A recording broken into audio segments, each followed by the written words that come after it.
A short conversation with an expert, a thought leader, or doer in the realm of innovation for the built environment.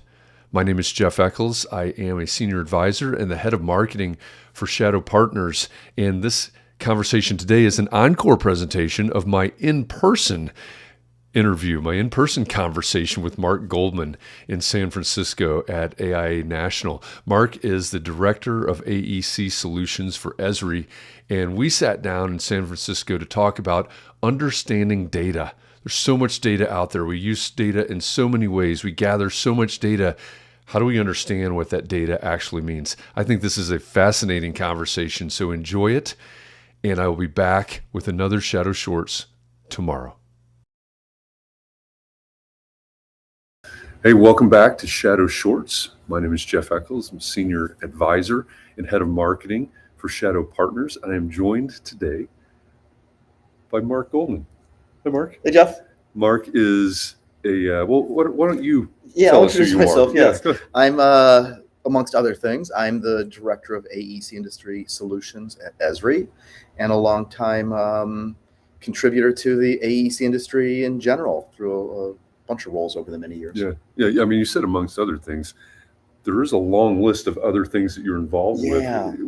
What else are you doing? Just in the last year, I have become pretty active in a number of industry associations.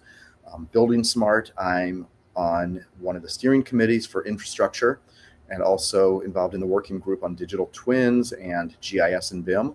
I'm a co-chair of a digital twin BIM committee through National Institute of Building Sciences.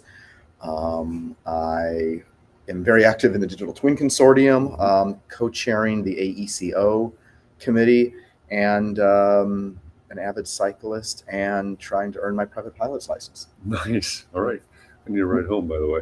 Okay, well, I'm not ready yet. No, Okay. no passengers yet. Sorry. Next time. Yeah.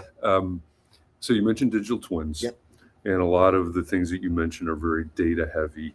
The GIS, the BIM, it's all that's the industry, right? It really is. That's what we're running on now. And so one of the things that you and I, when we were talking yesterday, you were talking about data and graphs and understanding, right? Because we're collecting data, we're inputting data, but what do we do with it? How do we understand it? So can you tell me a little bit about what you were telling me yesterday in terms of what do you do with all that data? Yeah, I mean, it's really an interesting time. I'm seeing a real shift from heavy file-based workflows, whether it's CAD files or BIM files or spreadsheets or even images that get generated into files, to really being data that we access through services and then combine those to glean the insights that we need to make decisions. So, whether it's Autodesk with a new product called Forma that is very much moving away from files into truly data, GIS, which since really its inception has been all about files and layers of data that you bring together and combine and run reports on. And you might generate a map file, you might use shape files to exchange with other folks, but these days it's really all about the data that resides on servers and pulling what you need from a specific region, a specific query, and again, just being able to make decisions based on data, not files that you then need to interpret. Yeah. So we're not going to turn the camera around because we'll get all washed out and backlit, but we're in San Francisco right now. It's an incredible view out here. We're in San Francisco because AIA, American Institute of Architects, their annual conference on architecture is going on right now. And yesterday I was walking the floor. I know you were as well. And I was trying to pay attention to what are the booths, who are the vendors that people are paying the most attention to, where are the biggest lines, beyond what somebody's giving away, et cetera, right? The socks or t-shirts or Legos or whatever. And I didn't see Legos. I'll tell you where they are. I think predictably there are a lot of people at the booths that claim something to do with AI, generative design, like you said, BIM or GIS or anything like that. That's the world that we're in. That's the world where practice is happening right now. The deliverables are coming out of that. But when you're talking about what do you do with that data, to me, when we're talking about innovation in the built environment, that has to be part of the next steps. Yeah. Because for a long time we've collected that data And, if we're honest about it, and some of the Shadow Ventures portfolio companies, of course, they're based on data, but they're also, how do we use this data? Project management tools, which is not what you're talking about, or it's not your realm, but project management tools. Hey, we collect all this data, but we don't ever do anything with it. We put it in a spreadsheet and it goes there to die. And then we do our next project and we don't refer to it because it's just some static file, typically, or data that is not consumable, or we don't know how to consume it for the next project to learn from it. And yeah, I think that we're at a tipping point where the massive amounts of information that we have collected over the years is becoming this repository that we tap into through AI, through large learning models, through things like knowledge graphs that we talked about yesterday, connecting data sets that historically didn't have a common key or a common field that you could connect them, but you explicitly define relationships between data sets that help you understand things that are related, but you didn't know how to connect them previously. I think that's happening. A couple of the booths that I stopped by, just to echo what you said, they are moving from files to data. They're using their data sources to help make better decisions in the next project. A construction company might have decades of schedules that they've created over the years for projects.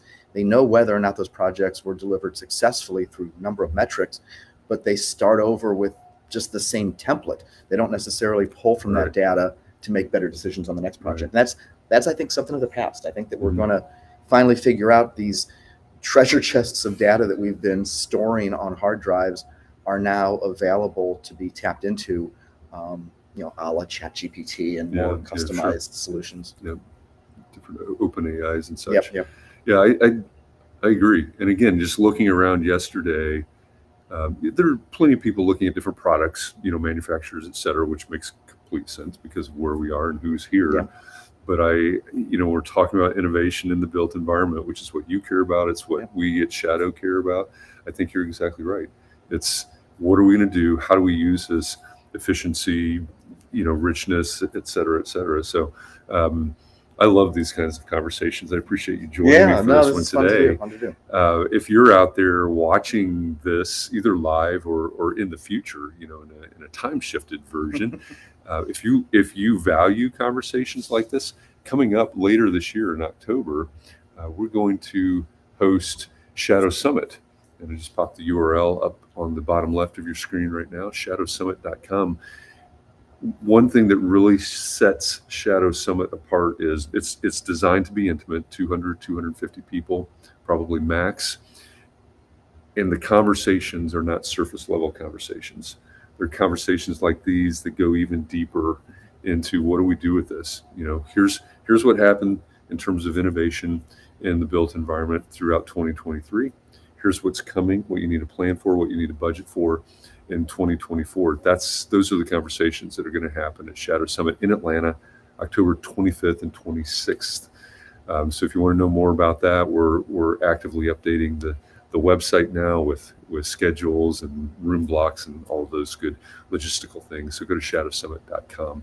And I'll be back Monday. Today's Friday, right? I'll be back Monday for another Shadow Short. Mark, thanks a lot. My pleasure. It's been really a lot fun of fun talking to you. Yeah, absolutely. And this is, we may sit up here for a while. Grab a cup of coffee or something. We might. Or something. Yeah. All right. Thanks, everybody. We'll see you next time.